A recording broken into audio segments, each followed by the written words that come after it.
From the Vatican, a wholly unexpected announcement. Habemus Papam. We have a pope, an American pope. La pace sia con tutti voi. Pope Leo XIV from Chicago. From CBS News headquarters in New York, this is the CBS Evening News. Good evening, I'm John Dickerson. It is a day most American Catholics never imagined they'd see.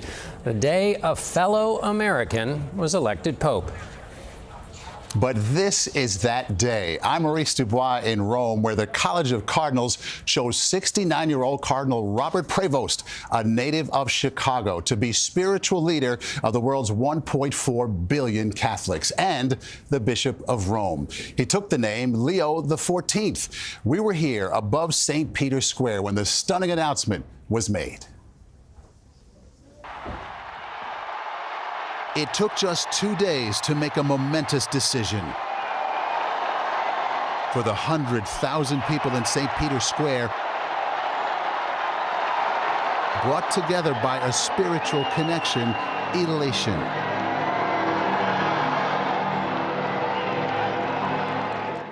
I announce to you a great joy. We have a pope. Habemus Papam. That announcement in Latin was made by a French cardinal. Sancte Romane Ecclesiae Cardinalem Prevost.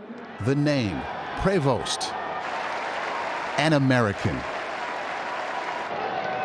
Soon, the curtain parted again, and Cardinal Robert Francis Prevost stepped forward as the 267th Pope of the Roman Catholic Church. The name he took, Leo XIV, an American who is also a citizen of Peru and is now the Bishop of Rome, spoke in Italian. Dio ci vuole bene. Dio God vi loves ama us. tutti. God loves you all, and evil will not prevail. Juan Londono is an American studying in Barcelona. I always knew it was going to be a historic election. Little did I think it would be an American watching an American Pope get elected to be the next Pope. It's insane. I can't believe it. I'm so in shock. USA! USA! USA! USA! Prevost only became a cardinal in 2023. Born in Chicago, he joined the priesthood of St. Augustine at the age of 22 and spent most of his priesthood as a missionary, working for more than 20 years among the poor in Peru, where he eventually became a citizen. Known in Rome as the Latin Yankee, Pope Leo is seen as a centrist on issues like helping migrants, equality for women, and the environment. Sister Natalie is the first woman to gain the right to vote at the General Secretariat of the Synod of Bishops and was appointed by Francis. She knows Pope Leo and was with him after the announcement. He's one of my neighbors. He's someone very simple, easy to relate. I think someone quiet. You can feel a deep faith. And he speaks many languages. He has a very rich background. The world is yet to know what direction the Church will take as Pope Leo XIV begins a new journey leading the Catholic Church. We are joined now by three experts on the papacy: Monsignor Anthony Figueiredo, journalist Delia Gallagher, who's covered the Vatican for 28 years, and John Allen, editor of the Catholic news website Crux. You, John, have been here for 30 years yourself. I want to start with all of you on this one. I don't want to throw anybody under the bus here, but no one saw this coming.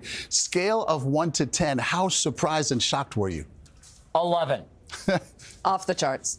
Yeah. No. Shock, but a good shock. It's turning out to be a good shock now. Everybody was predicting a pope from Italy. Wasn't meant to be. Absolutely, but we got the man I think that the Church needs at this time. The world from different countries, spent time in Europe, spent time in South America. Pastor of the Church speaks many languages.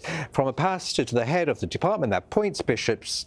The first words he spoke today, he thanked Pope Francis. He talked about the poor. Are we talking about a Francis Part 2 here or an extension of Francis? What do you think? I think partially, yes. Certainly his missionary experience in Peru speaks to that, the social justice aspect. But also, and importantly, the cardinals, I think, were looking for somebody to steady the ship. And what's very important about his experience in Peru is that he was also elected as the head of this international religious community, the community of St. Augustine, the Augustinians, which means he was kind of like a mini pope. You know, he also had to deal with, on an international scale, problems of finance, problems of personnel, etc. And I think that stands him in good stead for the Vatican. A global perspective. Yeah, and I think it's probably important to mention that even though, and we are quite rightly, as Americans, feeling pretty good about ourselves tonight, it's also important to remember that I think many cardinals saw Cardinal Prevost, now Pope Leo, not simply as an American, but really as a citizen of the world. You know, in the Italian papers, they referred to him as il meno americano tra gli americani, the least American of the Americans. And I think that was part of his appeal. Well, you saw people there chanting USA, USA. First American Pope. Is he going to be about America? Or, as you were starting to say here, it sounds like he'll be thinking more globally? Well, interestingly, he did speak tonight in his opening address in 3 languages, Italian, Spanish and Latin. Not a word of English. Not a word.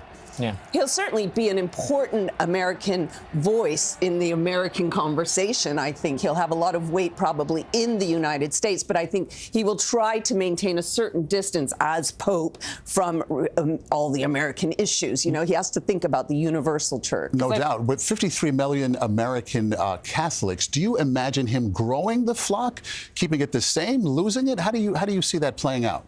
Well, I mean, the truth of it is trends in religious affiliation are based on highly personal decisions that aren't directly dependent on who's sitting on the throne of Peter. But I would say, just echoing Delia's point, that he immediately has the attention of those American Catholics, and what he chooses to do with the megaphone he's been handed is going to have a great deal to say about the direction the Catholic Church takes, not just in America, but everywhere. Because let's remember, even though he's an American Pope, he's not the Pope of America. He's the Pope of the entire universal church. That is the truth. 15 seconds here. What do you imagine to be his top priority? What's he got to do right out of the gate? He said it right at the beginning. I want to proclaim God's love. The church has to be missionary. I think he's got to get a lot of good people in to help him at the Vatican, because that's a key point of the Pope, creating unity amongst all Catholics. So he's got to get some good help in there. Final word? Dialogue. He said he wants to be a man of dialogue, so he's not just going to be talking, he's going to be listening. He's a great listener. And what he hears will inform what he does. Okay. Thank you all for the insight and expertise. It's been a long day. We really appreciate it. All right. So let's go back to John in the States. We're just getting started here tonight, John. That's right. You and I will have a dialogue later. Thank you, Maurice.